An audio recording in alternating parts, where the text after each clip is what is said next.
চট্টগ্রামের সীতাকুণ্ড পাহাড়ে হিন্দুদের একটি তীর্থস্থান রয়েছে বলে ভারত দাবি করছে চট্টগ্রামের জায়গাটি তাদের। সেই সাথে তারা বাংলাদেশের উত্তরাঞ্চল দখল করে চিকেন নেক বাড়াতে চায়। হিন্দু ইস্কনদের একটি মন্দির স্থাপন করে সেখানে মিয়াপুর থেকে মায়াপুর বানানো হয়েছে। তাহলে কি এবার বাংলাদেশের যত হিন্দুদের তীর্থস্থান রয়েছে সে সমস্ত তীর্থস্থানগুলি নিজেদের দাবি করে এবার সেগুলি তারা দখলের পায়তারা করছে? আজকের আলোচনা থেকে আমরা সেটি জানব। শুরু থেকে শেষ পর্যন্ত আমাদের সাথেই থাকুন।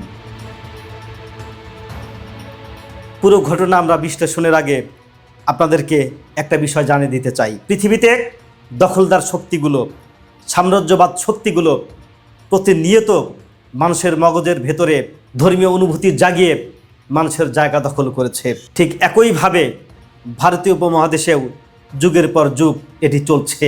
যেভাবে বাবরি মসজিদের জায়গায় হিন্দুদের নাকি একটি মন্দির ছিল, সেই আখ্যা দিয়ে সেই জায়গাটা দখল করা হয়েছে। যেভাবে ইহুদিরা জেরুজালেম দখল করতে চায়, তারা তাদের ধর্মীয় চেতনার ভিত্তিতে মনে করে ওখানে নাকি তাদের সেকেন্ড টেম্পল ছিল, এখন থার্ড টেম্পল তারা নির্মাণ করতে চায়। তারা বাইবেলের শ্লোক তুলে ধরে জায়গাটিতে কেবল ইহুদিদের অধিকার রয়েছে বলে দাবি করে। আর এভাবেই তারা জেরুজালেম দখল করে ফিলিস্তিনকে এখন নিজেদের হাতের মুঠোয় নিয়ে ফেলেছে। ভারতের বিস্ফোর হচ্ছে চিকেন নেক। এই চিকেন নেক নিয়ে সবসময় ভারতকে দৌরাত্ম্য পোহাতে হয়, কিন্তু সেই চিকেন নেকটাকে যদি অনেক সম্প্রসারিত করা যায় তাহলে ভারতের দীর্ঘদিনের যে চিন্তা সেটি দূর হয়ে যাবে। পূবের সেভেন সিস্টার্সের সাথে পশ্চিমের মূল ভূখণ্ড যোগ হলে, কিংবা সেভেন সিস্টার্সের সাথে মূল ভূখণ্ডের যদি বিশাল লাইন সংযুক্ত হয়, তাহলে ভারতের জন্য এটি বিশাল চিন্তামুক্তের কারণ হবে।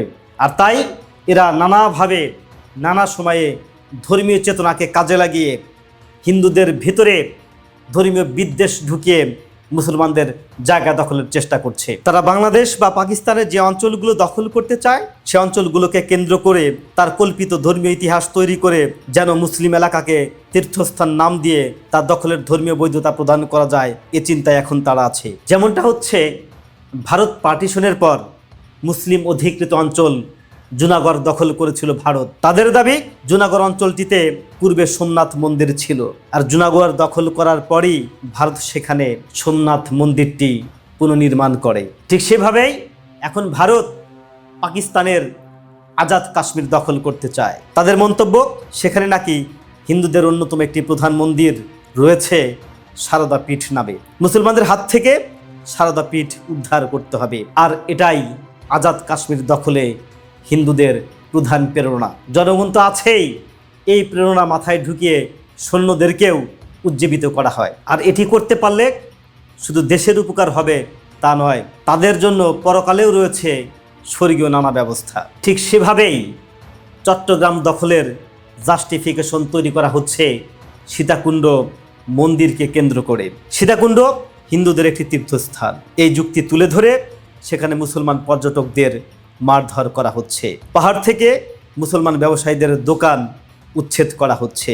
চট্টগ্রামে বহিরাগত বোয়িঙ্গা কুফল মরণ চক্রবর্তীর নেতৃত্বে যেভাবে পশ্চিম তীর থেকে পাহাড় থেকে মুসলমান ব্যবসায়ীদের দোকান থেকে উচ্ছেদ করা হচ্ছে, যেভাবে পশ্চিম তীর থেকে ফিলিস্তিনিদের উচ্ছেদ করা হচ্ছে, ভারত অলরেডি ঘোষণা দিয়ে রেখেছে তার উত্তরাঞ্চল দখল করে চিকেন নেককে বড় করবে, আর চট্টগ্রাম দখল করে সেভেন সিস্টার্সের সাথে সমুদ্র সংযোগ নিশ্চিত করবে। এখন চট্টগ্রামকে কেন্দ্র করে সীতাকুণ্ডের মতো বিরাট জায়গা দখলে নিতে পারলেও উত্তরাঞ্চলে বিশেষায়িত তীর্থস্থান না থাকায় সেই সুযোগ নেই। সেক্ষেত্রে তাদের যা করতে হবে, উত্তরাঞ্চলের একটি স্থানকে কেন্দ্র করে এটি কল্পিত ইতিহাস বানাতে হবে, আর তারপর সেখানে এটি কল্পিত বিহার স্থাপন করতে হবে, অথবা পৌরাণিক কোনো মন্দির রয়েছে বলে ব্যাপক প্রচারণা চালাতে হবে। তবেই হিন্দুদের মনে বিষয়টি জায়গা করে নেবে, আর তখন জায়গাটিকে তাদের অনেক পুরনো তীর্থস্থান বানিয়ে সেই জায়গাটা দখলের পায়তারা করতে হবে।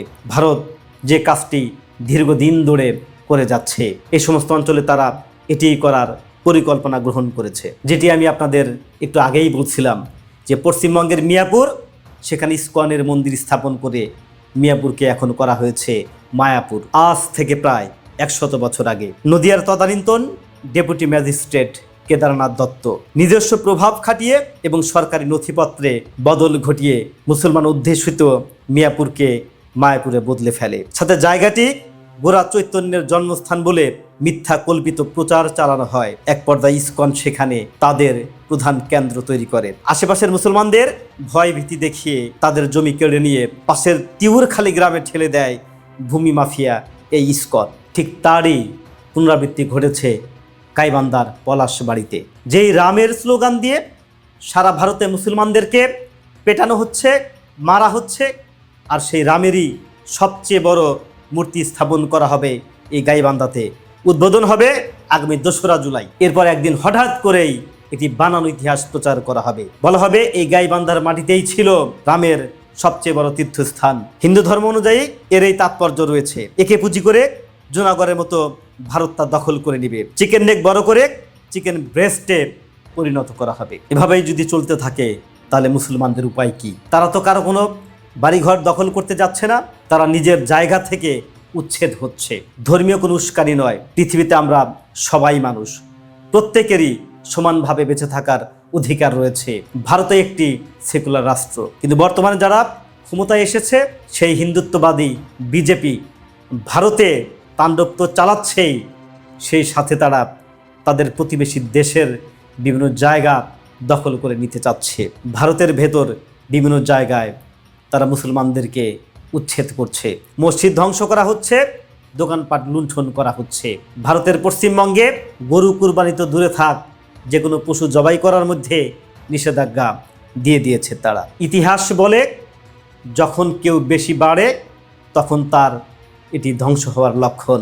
বর্তমান বিজেপি তথা পশ্চিমবঙ্গ যারা নিয়ন্ত্রণ করছে তারা যেই পরিমাণ অ্যাগ্রেসিভ ভূমিকা পালন করছে, তাদের ক্ষেত্রে কি হবে? আসলে কি তারা টিকবে, নাকি এই যে চতুর্দিকে গোলযোগ ছড়াচ্ছে সেই গোলযোগের ঢাল ফেরত এসে তারা ধ্বংস হবে? কাজী নজরুল বলেছেন, যুগের ধর্ম এই, পীড়ন করলে সে পীড়ন এসে পীড়া দেবে তোমাকেই। বর্তমান ভারতের মুসলমান বিরোধী যে অবস্থান, সেই অবস্থানের প্রেক্ষিতে তাদের সরকার টিকবে কি টিকবে না, এবং পরবর্তীতে ভারতের কি অবস্থা হতে পারে তথা বিজেপির কি অবস্থা হতে পারে, সম্মানিত দর্শকবৃন্দের নিকট প্রশ্ন রেখে গেলাম। আপনারা কমেন্টে প্রত্যুত্তর করে অবশ্যই জানাবেন।